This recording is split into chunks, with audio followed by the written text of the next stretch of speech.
Hi, pag-usapan natin what can the eagles can do. So, sila, after 50 years ang ginagawa nila, nagsasacrifice sila. They create a biggest decisions in his life na pupunta siya sa bundok para i-hit yung beak niya dun sa rock para matanggal to, para tumubo ulit ng panibago. Imagine how hard is that decision na kailangan nilang mag-sacrifice na masaktan para magkaroon ng panibagong beak. And at the same time, yung beak na yun yung ginagamit nila to remove their claws. Ayan, yung feather na meron sila. Yung feather and yung claws and yung beak, gano'n nakatagal nilang dala-dala yun. But they need to decide to remove that. Why? Para magkaroon sila ng panibagong beak. Para matanggal yung mga feathers na nagpapabigat sa kanila sa paglipad nila. At magkaroon sila ng mas effective na claws. So, paano to may apply natin sa buhay natin? In our life, we have to take away those things na pwedeng makapagpabigat sa atin. Kailangan natin mag-decide kung ano yung mga yun.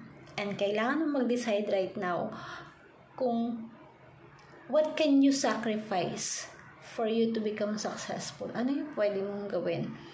Ano yung pwede mong tanggalin na makakapagpabigat sa'yo? Sa buhay kasi natin, meron tayong mga habits, meron tayong mga bagay na ginagawa na pwede makapagpa-stop sa atin para ma-achieve natin kung ano yung goal natin sa life. So, kung yung eagles, kaya nilang mag-sacrifice kasi alam nila yung needs and wants nila para magawa nila yung mga dapat nilang gawin, para makalipad sila ng mas mataas. So, same thing din sa tao. Tayo, para makalipad tayo ng mas mataas, makuha natin yung goals natin para maging successful tayo. We have to remove all the baggage, extra baggage na meron tayo na pwedeng makasira sa atin, makapagpabigat sa atin. But first, para magawa mo yun, you have to decide kung ano yung tatanggalin mo. It's all up to you kung ano yun. Either your habit, your character, your attitude, or yung mga nakastuck ka sa sitwasyon na meron ka sa old life mo. So, it's time for you to create your own character right now.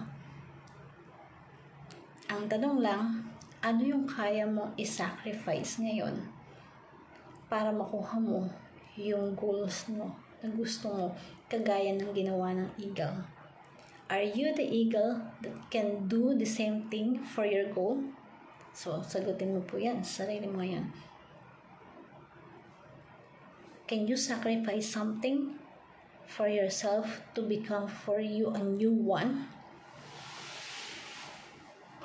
Ikaw lang makakasagot niyan. At nasa makamay mo din kung ano yung pwede mong gawin para ma-achieve mo yung goal mo.